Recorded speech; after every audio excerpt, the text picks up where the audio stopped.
अस्सलामुअलैकुम।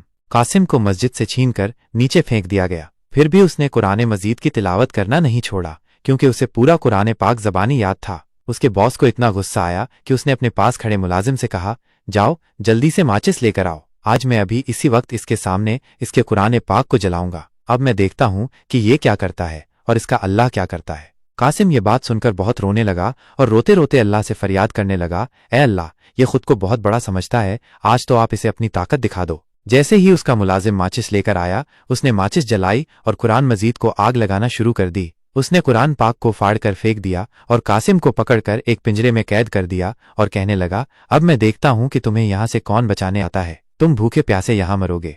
वहां से जब बॉस अपने घर वापस जा रहा था तो रास्ते में उसकी अचानक तबीयत खराब हो गई। उसे सांस लेने में दिक्कत होने लगी तो उसे हॉस्पिटल पहुंचाया गया, जहां पर उसके मुख्तलिफ टेस्ट किए गए। उसकी कोई भी बीमारी सामने नजर न आई। उसकी हालत बिगड़ती जा रही थी। उसका वजूद जगह जगह से फटने लगा। खून की झाड़ियां ऐसे रिस रही थीं जैसे किसी ने गहरे जख्म लगा दिए हों। वो शख्स दर्द से चीख रहा था, मगर डॉक्टर भी हाथ पर हाथ रखकर बैठे उसका अंजाम देख रहे थे, क्योंकि कोई भी बीमारी की तफ्तीश नहीं कर पा रहा था।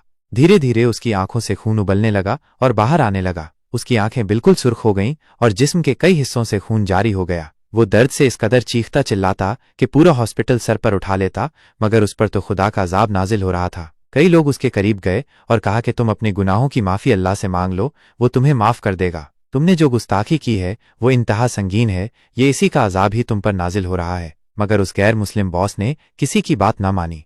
देखते ही देखते उसके वजूद से लगे जख्मों से अजीब सा मवाद बहने लगा, जिसकी इतनी गंदी बदबू थी कि डॉक्टर भी पास खड़े रहने से कराह महसूस करने लगे। ये खबर जैसे ही फैक्ट्री में उसके मुलाजिमों और वहां के बाकी लोगों को पता चली तो लोग उससे नफरत करने लगे। वो पल पल मौत के लिए तड़पता रहा। उसने डॉक्टरों को ये तक बोल दिया कि मुझे जहर का एक इंजेक्शन लगाकर मार दिया जाए, मैं ये मौत बर्दाश्त नहीं कर पा रहा। मगर डॉक्टर पूरी कोशिश करके उसे बचाने में लगे हुए थे।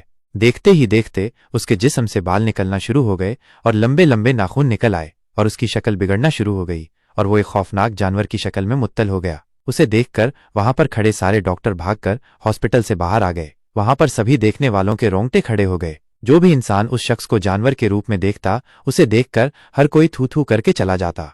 कासिम के दोस्तों ने पिंजरा तोड़कर कासिम को बाहर निकाल दिया और जिस कुरान पाक को उसने आग लगाई थी वो सही सलामत था और उसी पिंजरे में उस जानवर शख्स को कैद करके बंद कर दिया गया। अगर प्यारे दोस्तों आपको ये वाकया पसंद आया हो तो एक लाइक जरूर करिएगा और ऐसी ही वीडियो देखने के लिए चैनल को सब्सक्राइब भी जरूर करिएगा।